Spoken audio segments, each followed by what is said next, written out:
அனைவருக்கும் வணக்கம். இது குறள் அமுதம்.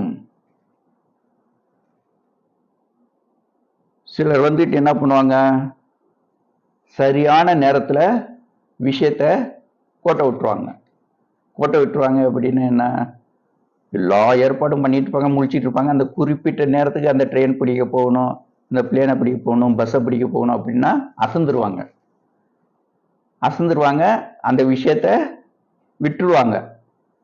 அப்படி இருக்கிறது தான் வந்துட்டு என்ன சொல்றாரு, மறதியினால நாம விஷயங்களை விட்டுடுறது, இழந்துடுறது, சோம்பல் ஏற்பட்டுடுது, மறதியினால சோம்பல் ஏற்பட்டுடுது. இப்படி இருக்கிறத பொச்சாவு அப்படின்னு சொல்றாரு. பொச்சாவாமை அப்படின்னா மறதியினால் சோம்பல் இல்லாமல் இருக்கணும். மறதியினால சோம்பல் இல்லாம இருக்கணும். அப்பதான் சரியான நேரத்துல சரியான வேலையை செஞ்சு வெற்றி அடைய முடியும்.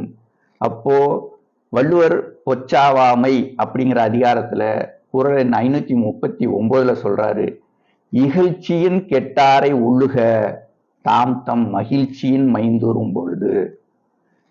தாம் தம் மகிழ்ச்சியின் மைந்துறும் பொழுது,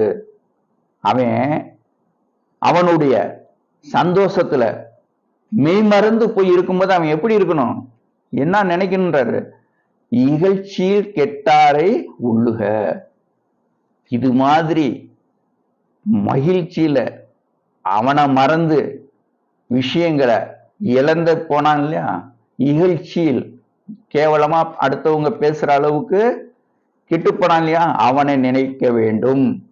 இகழ்ச்சியின் கெட்டாரை உள்ளுக, பிறர் இழிவாக பேசும் அளவுக்கு கெட்டு போனவங்களை நாம நினைத்து கொள்ள வேண்டும். எப்போ, தாம் தம் மகிழ்ச்சியின் மைந்தூறும் பொழுது, அவன் அளவு கடந்த மகிழ்ச்சியில அவன் திளைத்திருக்கும் பொழுது, அளவு கடந்த மகிழ்ச்சியில் அவன் திளைத்திருக்கும் பொழுது, ஏற்கனவே இது போன்ற மகிழ்ச்சியில் திளைத்திருந்து காரியங்களை இழந்தவனுடைய நிலைமைகளை எண்ணி பார்க்க வேண்டும் அப்படிங்கிறாரு வள்ளுவர். மீண்டும் ஒரு குறளோடு சந்திப்போம். நன்றி.